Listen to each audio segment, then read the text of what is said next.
Hello friends and welcome to ECE GATE 2017। मैं हूं सत्य विजय तिवारी। तो इस सीरीज में मैं स्टार्ट करने जा रहा हूं इलेक्ट्रॉनिक डिवाइस एंड सर्किट्स के बहुत ही इंपॉर्टेंट फार्मूलेज और उनसे रिलेटेड की पॉइंट्स। मैंने पूरे सब्जेक्ट को 3 वीडियोज में समाप्त करने की कोशिश की है। तो इन 3 वीडियो के अंदर मैंने पूरे subject electronic device and circuits के हर टॉपिक से, हर चैप्टर से फॉर्मूले और उनके इंपॉर्टेंट की पॉइंट इसमें नोट किए हैं। तो आपको एक एक फॉर्मूले, एक एक की पॉइंट बहुत इंपॉर्टेंट हैं। तो आप चाहें तो इनको अपनी नोटबुक में नोट्स कर सकते हैं। जिन लोगों का टारगेट गेट 2017 है उनके लिए तो ये वीडियो बहुत ही इफेक्टिव होंगे। ये 3 वीडियो आप जरूर देखें। इसमें पूरे इलेक्ट्रॉनिक डिवाइस एंड सर्किट्स के फॉर्मूलेज मैंने कवर करवाए हैं आपके लिए। और जिन लोगों का टारगेट गेट 2018 है उनको टेंशन लेने की जरूरत नहीं है, क्योंकि पूरे इलेक्ट्रॉनिक डिवाइस एंड सर्किट्स और बाकी अदर सब्जेक्ट्स हम लोग बहुत ही डिटेल्स में पढ़ाएंगे। तो ये बस एग्जाम पॉइंट ऑफ व्यू से मैंने एक क्विक रिवीजन टाइप से नोट्स प्रिपेयर किए हैं। और अगर आप लोग चाहते हैं कि इसी टाइप से शॉर्ट नोट्स में और दूसरे सब्जेक्ट के लिए भी प्रिपेयर करूं तो आपको कमेंट बॉक्स में जरूर लिखना है इसको, ताकि मैं दूसरे सब्जेक्ट के लिए भी इसी टाइप से शॉर्ट नोट्स प्रिपेयर करूंगा। तो ठीक है फ्रेंड्स, इस वीडियो में अपन आगे बढ़ते हैं। इसके अंदर मैंने एकदम टू द पॉइंट्स फॉर्मूले और उनके की पॉइंट्स बताए हैं, तो आप जल्दी जल्दी इनको देखते जाइए। थर्मल वोल्टेज देखते हैं अपन। थर्मल वोल्टेज क्या होता है? वीटी से इसको डिनोट करते हैं। वीटी होता है आपका temperature upon 11600 volt. Thermal voltage होता है आपका रूम टेम्परेचर पर। रूम टेम्परेचर होता है आपका 300 केल्विन पर। 300 केल्विन पर आपके रूम का जो टेम्परेचर होता है उसके इक्विवेलेंट वोल्टेज ड्रॉप होता है। वो ड्रॉप होता है आपका थर्मल वोल्टेज। और उसकी वैल्यू आप कैसे कैलकुलेट कर सकते हैं? Temperature upon 11600 volt. ठीक है, रूम टेम्परेचर होता है आपका 300 केल्विन, या उसको डिग्री सेल्सियस में आप कैसे लिख सकते हैं? 27 डिग्री सेल्सियस। केल्विन में अगर कोई वैल्यू है तो उसमें से -273 आप माइनस करके उसको डिग्री सेल्सियस में लिख सकते हैं। या डिग्री सेल्सियस में कोई वैल्यू आपके पास है तो उसमें +273 आप ऐड करके केल्विन में उसको कन्वर्ट कर सकते हैं। इलेक्ट्रिक फील्ड इंटेंसिटी क्या होती है? इलेक्ट्रिक फील्ड इंटेंसिटी होती है आपकी वोल्ट पर यूनिट डिस्टेंस, मतलब V अपॉन डी। टोटल जो आपने वोल्टेज अप्लाई किया और डिस्टेंस, तो इलेक्ट्रिक फील्ड इंटेंसिटी होगी V अपॉन डी। ये होगी आपकी इलेक्ट्रिक फील्ड इंटेंसिटी, वोल्ट पर मीटर इसकी यूनिट होती है। Mobility of charge carrier. Mobility of charge carrier upon mu से डिनोट करते हैं। म्यू होता है आपका वीडी अपॉन ई। वीडी होता है आपका ड्रिफ्ट वेलोसिटी और ई होता है इलेक्ट्रिक फील्ड इंटेंसिटी। तो ड्रिफ्ट वेलोसिटी है उसकी यूनिट होती है मीटर पर सेकेंड, और इलेक्ट्रिक फील्ड इंटेंसिटी की यूनिट होती है वोल्ट पर मीटर। म्यू की जो यूनिट हो जाएगी वो हो जाएगी मीटर स्क्वायर पर वोल्ट सेकेंड। अब म्यू जो होता है आपका, मोबिलिटी जो होती है वो होती है टी की पावर -m के डायरेक्टली प्रोपोर्शनल। यहाँ पर m एक कांस्टेंट है, मतलब जो मोबिलिटी होती है वो टेम्परेचर के प्रोपोर्शनल होती है। टेम्परेचर के प्रोपोर्शनल होती है, बस ये आपको याद रखना है कि जैसे जैसे आप टेम्परेचर बढ़ाते जाएंगे मोबिलिटी आपकी घटती जाएगी, नेगेटिव। क्योंकि यहाँ पर देखिए -m है, तो टेम्परेचर की वैल्यू जैसे जैसे आप इंक्रीज करते जाएंगे तो उसकी मोबिलिटी घटती जाएगी। अब देखते हैं करंट क्या होता है। करंट होता है आपका dq/dt, change in charge per unit time. इसकी यूनिट होती है एम्पियर। ठीक है। और वेलोसिटी की यूनिट क्या होती है? वेलोसिटी होता है आपका, आपने पढ़ी होगी काइनेटिक एनर्जी और पोटेंशियल एनर्जी के बारे में आपने पढ़ा होगा। तो काइनेटिक एनर्जी का फॉर्मूला होता है 1/2 mv²। v यहाँ पर स्मॉल v वेलोसिटी है, equals to potential energy. Potential energy होती है q इंटू वी। v यहाँ पर आपका वोल्टेज है और q चार्ज है। तो वेलोसिटी आप निकाल सकते हैं √2qv/m मीटर पर second. Energy gap. Energy gap अपन ने यहाँ पर देखा कि टेम्परेचर के क्या है, इनवर्सली प्रोपोर्शनल है। टेम्परेचर बढ़ाएंगे तो एनर्जी गैप उसका घटता जाएगा। इसमें और देखते हैं अपन, जो एनर्जी गैप होता है वो किसी भी टेम्परेचर आप पर आपको कैलकुलेट करने के लिए अगर बोला जाए तो उसके लिए फॉर्मूला होता है आपका Eg0 - B0 into T, electron volt. Energy gap की जो यूनिट होती है वो होती है इलेक्ट्रॉन वोल्ट। अब यहाँ पर B0 आपका कांस्टेंट है, तो B0 की वैल्यू जर्मेनियम के लिए होती है 2.2 इंटू 10⁻⁻⁴, और सिलिकॉन के लिए होती है 3.6 इंटू 10⁻⁻⁴। तो ये आपको याद रखना नहीं है B0 की वैल्यू, ये इतना इंपॉर्टेंट नहीं है, ये आपके एग्जाम में नहीं आएगा। इंसुलेटर की बात करते हैं तो इन इंसुलेटर आयोनिक बॉन्डिंग, जो इंसुलेटर होते हैं उनके अंदर बॉन्डिंग कैसी होती है? आयोनिक बॉन्डिंग होती है।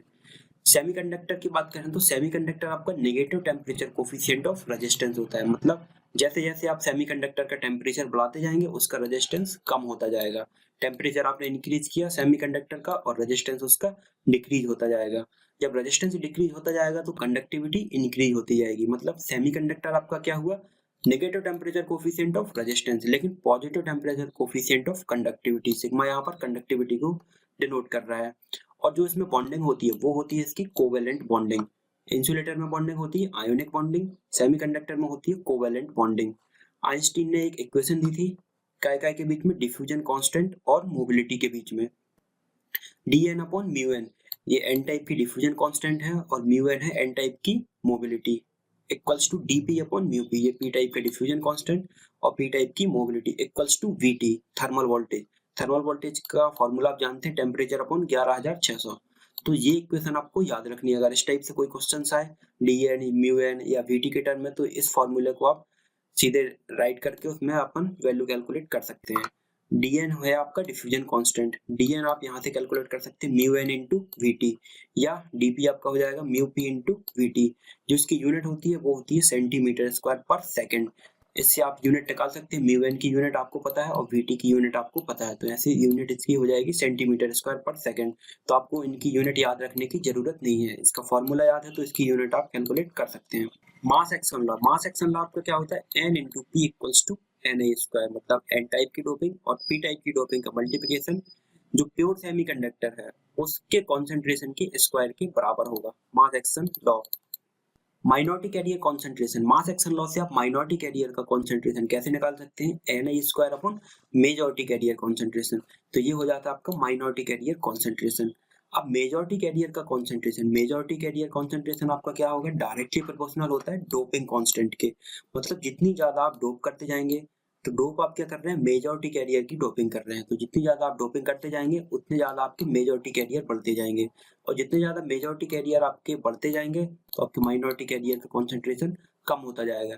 तो ये आपको ऐसे मास एक्शन लॉ को याद रखना है।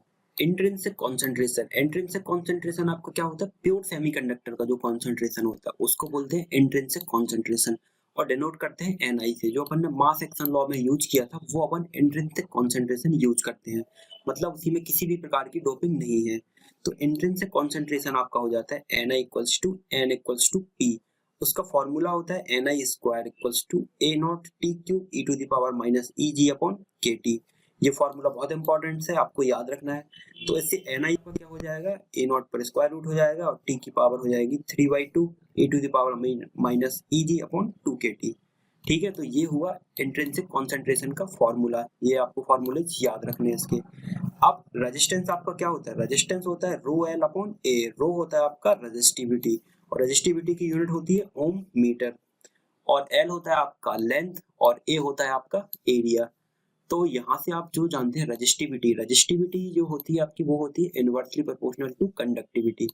अगर कंडक्टिविटी ज्यादा होगी तो रेजिस्टिविटी कम होगी, और अगर कंडक्टिविटी कम होगी तो रेजिस्टिविटी ज्यादा हो जाएगी। कंडक्टिविटी की यूनिट होती है मो पर सेंटीमीटर, रेजिस्टिविटी की यूनिट होती है ओम मीटर। ये आपको यूनिट इनकी याद रखनी है। ठीक है, कंडक्टिविटी आपकी क्या होती है, कंडक्टिविटी होती है आपकी सिग्मा से डिनोट करते हैं carrier concentration into charge into mobility, वो होती है आपकी कंडक्टिविटी कैलकुलेट करने के लिए। तो कंडक्टिविटी का बेसिक सा फॉर्मूला आपको ये याद रखना है, बहुत इंपॉर्टेंट है। Conductivity equals to N Q mu, N आपका कैरियर कॉन्सेंट्रेशन, क्यू आपका चार्ज और म्यू आपकी मोबिलिटी। तो अगर मेटल की बात करें तो मेटल में कंडक्टिविटी आपकी क्या हो जाएगी, उसमें तो सिंगल कैरियर होता है, केवल इलेक्ट्रॉन के कारण उसमें करंट फ्लो होते हैं, मेटल में कोई भी होल एग्जिस्ट नहीं करते हैं, इसलिए इसको यूनिपोलर भी बोलते हैं। तो मेटल की जो कंडक्टिविटी हो जाएगी वो होती है एन क्यू म्यू एन, केवल इलेक्ट्रॉन्स के कारण। और अगर सेमीकंडक्टर की कंडक्टिविटी की बात करें तो वो होगी N Q mu N plus P Q mu P. ये इलेक्ट्रॉन के कारण अलग कंडक्टिविटी और होल के कारण अलग कंडक्टिविटी, इसके लिए इसको अपन बोलते हैं bipolar in nature. Current density, current density आपकी क्या होती है, current per unit area. Current per unit area मतलब एक एरिया में से कितना करंट फ्लो हो रहा है, तो इसकी यूनिट होती है ampere per metre square. Current density और कंडक्टिविटी, करंट डेंसिटी और कंडक्टिविटी कैसे रिलेटेड, करंट डेंसिटी होता है आपका sigma E, current density equals to conductivity into electric field intensity. तो करंट डेंसिटी आपका क्या हो गया, कंडक्टिविटी का फॉर्मूला एन क्यू म्यू, तो करंट डेंसिटी आपका हो गया N Q mu into E electric field intensity.